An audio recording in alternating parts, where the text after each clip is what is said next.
guys, welcome back to Wick Free TV. I'm Wick Free Scott, and this is Wick Free Alexandra. And oh no, I'm Alexandra Wick Free. See, she doesn't even know her own name. I don't. I live with a lady who does not know her own name. I don't know. Well, anyway, today I wanted to talk to you guys. Most of you guys are cranking in recruits this month. Well, you're cranking them all year most of the time, and you're becoming new sponsors. And we wanted to give you our top 4 tips on becoming a sponsor. But first of all, congratulations for becoming a sponsor. Yes. Either if you're in our team or the Scentsy family or any other direct sales team, you have done a great job. Well you have done. grown your business. Congratulations. So, I'm going to hand you over now to Alexandra, who's going to give you our first tip. What is our first tip, Alexandra? Whenever you get a new consultant, and if you're in the Scentsy family, you'll notice we get these fab emails now that say, woohoo, you've got a new consultant. Send a welcome email. It's good to welcome people, your person, into the company, because sometimes they may have just joined you, just googled you on the internet and just joined you up straight away without ever having any contact with, if you got lucky, without ever having any contact. So I always send a welcome email out. My welcome email will include their contact details, their consultant ID. It will include how to log on to the workstation so that they can begin to start looking around and familiarising themselves with the workstation before their starter kit arrives. I also send them a link to our video guide, because we've done a video guide which is our 5 steps to kickstarting a successful Scentsy business or your Grace Adele business. So check that out on our YouTube channel, Wick Free TV. Oh, it's actually Wick Free Candles 1 if you're googling it on the YouTube. It's actually the channel which you're watching right now, to be honest. Oh, is it? Yeah. Do you know, I've got frightful baby brain at the moment.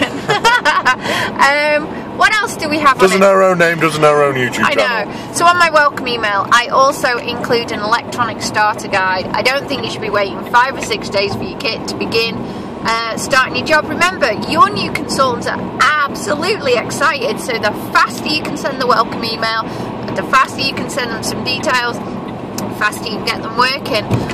What else do we have on it? We have things like the awards that they can start earning, the Fast Start Awards and things like that. And then what we do is we send out the welcome email, and then we make contact with them in a day or so after that to check that they've actually been able to go through it, and then talk them through it. And other simple things like start setting up a Facebook page and just things like that. So a welcome email. Personally, as a director, I will send a welcome email out to all new starters within our entire group as well. And if you are a director, you might think about doing that as well, because it is just simply good manners to welcome everybody. So, Mr. Scott, what would you recommend? Okay, my tip number 2 is the world works on Facebook these days. If you're not on Facebook, then you're not following the crowd, basically. Everybody's on Facebook. And quite a lot of direct sales people have communities on Facebook groups. So if you have a Facebook group, you want to welcome these guys to your team on a Facebook group. You just don't want to stick in a message there saying, hey, welcome. You want to find a personal photograph of theirs, preferably their profile picture, because they don't mind you using that, because they show everybody else that. So stick up a profile picture so everybody gets to see them, and then everybody gets to feel like they're getting to know them, and when they bump into conventions, they can say hello. So stick up their profile picture in your group and give them a nice big welcome. Now, if you don't have a group, start a group if you start a team, but you will have your directors or your sponsors will have groups. It is so important that you invite your team members into your directors, sponsors, or uplines group. Why? Because everybody likes to feel a part of the community, and if your director will have a big team, so they'll have different people in that team with different experiences and different tips they can share. So it is extremely important. Do not lock them away and just keep them to yourself. Nobody's going to interfere with them. Nobody's going to try and pinch them off you.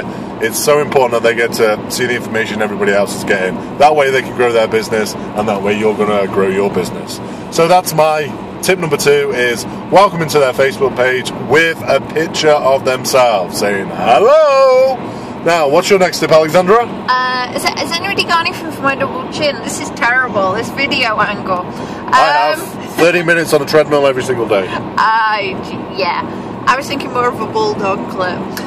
Okay, guys, so my next tip. We're actually, believe me, there is. We are on our way to up north to do a starter party for somebody, and we love to do a starter party with our new consultants whenever possible. Now that really genuinely depends on time and distance and what else is going on in life, so we don't promise to do it, but whenever we can. So we pack a bag full of all our warmers, because we've often got a lot more than the new consultant has, and we pack in some party games and we go up. I love doing the start parties, mainly because I get to meet with the recruits. Sometimes I may have met them before or just when they joined up, but this is my opportunity to go and meet with them and connect, because I find that you understand each other better and you work better when you've had as much contact as possible. I don't believe in getting somebody in and just kind of leaving them to it. Even when they say to me, oh, I've loads of sales experience, I will still offer, wherever possible, to go and to do that starter party with them. If you are too far away from them to do a starter party in person, then Mr. Scott has tip 4. Okay, so if they're local to you, try and get to their start place. It's really important to connect with these people. But my tip is, if they're, you know, you don't drive, or they're in Australia, they're in the USA, they're in Canada, and you're not really going to spend thousands on flights to go to their start party because it doesn't make business sense. Unfortunately, you still need to connect with these people, and it is so important that you connect with these people. You connect with these people via Skype, via Google Plus, via Facebook, via email, the good old-fashioned phone call. If they're the other side of the country and it's not going to cost you any money, the text message, but you need to connect with these people. You need to build that relationship, and you can build that relationship over social media and through these other resources, which are still very, very good. And remember, you're not their boss, right? They're joining because they're an independent consultant. You're just their mentor, and hopefully you'll be their friend, because that's what it's all about. It's about making friends, making money, have lots of fun. So really get to know these people. Definitely. Get to know about their families. Get to know about their lives and their goal. And their goals and what their why. Why are they doing this? Yeah. So that would be our 4 tips. Do you have anything else to say, Alexander? I can see you going. That means you normally have something else to say. I just thought of something. Just one thing. Often people are not quite sure. We talked about the fact that they're independent consultants, not dependent consultants. And it's at that point, when do you cut the apron strings? When do you feel that you should... You're not supposed to hold these guys' hands, you know? Yeah. When should you stop maybe holding hands as much as you might be having to do with people? Or when should you kind of step back and allow them just to start really trying to find their own feet? And I would say, within Scentsy, we look to get people to certified consultant. And I would be really trying to stay quite close to people and trying to maintain quite regular contact and, you know, work with them very much on a one-to-one mentoring basis until they get to that certified level. Maybe we should do another video and go more in depth on this. On which bit? On when to take a step away. You mean the idea about teaching somebody to fish? No, to take a step away. They call it fishing. Teach them to find a fish or something. Oh. I don't know, maybe we need to go research that video. Well, I'm not fishing. But those are our top 4 tips. So, don't forget to subscribe to the channel. You've got a new recruit, so you need to, number 1, send a welcome email. Number 2, welcome them to your Facebook page. Number 3, go do a start party if at all possible, or meet up with them, have a cup of coffee, do something. Number 4, if you cannot physically meet them, then meet them virtually, because it is going to help them so much, and you are there to help them grow their business, and yours will grow automatically. And now we're off to talk about this fishing video. Yes. Which I need explaining to be quite honest. All right. Okay. So don't forget to subscribe to the channel, and we'll see you when we're fishing.